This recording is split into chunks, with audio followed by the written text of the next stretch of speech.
திருச்சிற்றம்பலம். என்னான் உடைய சிவனே போற்றி, என் நாட்டவர்க்கும் இறைவா போற்றி, காவாய் கனகத்திரளே போற்றி, கைலை மலையானே போற்றி போற்றி. எல்லாம் வல்ல பரம்பொருளையாக சிவபெருமான் அவருடைய 5வது கையெழுத்தை பற்றி இப்பொழுது சிந்திப்போம்.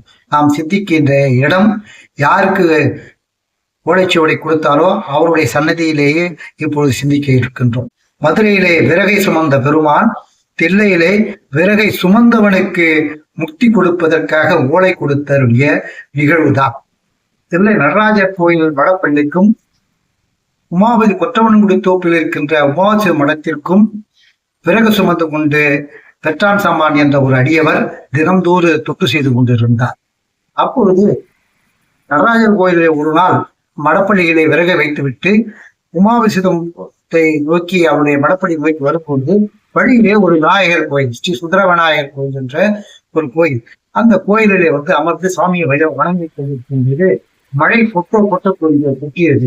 அப்பொழுது ஆற்று ஓடை ஃபுல்லா தண்ணீரா இருந்ததால் அவரால் ஆற்றை கடந்து போக முடியவில்லை. மிகவும் மனம் வருந்தினார். நெய்வேத்தியத்திற்கு விறகு செல்லவில்லை. அதனால பூஜை முறை என்ன செய்வது, சுவாமி பட்னியா இருப்பாரு, ரொம்ப வருத்தப்பட்டார்.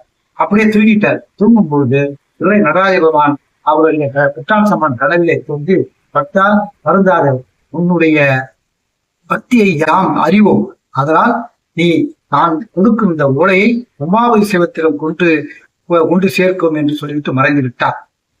அடுத்த நாள் கனவு தெரிந்து பார்க்கும்போது ஒரு உணர்ச்சி.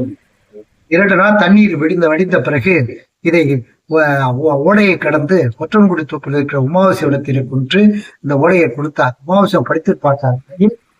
அடியாற்றி எளியவன் சிற்றம்பலவன் கொற்றம் குடியாவிற்கு என தொடங்கும் பாடலிலே பெற்றான் சம்பானுக்கு பேதவர முக்தி கொடுக்கவும் அப்படின்னு எழுதியிருந்தது. உடனே உமாபிஷேகம் அவருக்கு யுக்தியை கொடுத்து வைத்தார்.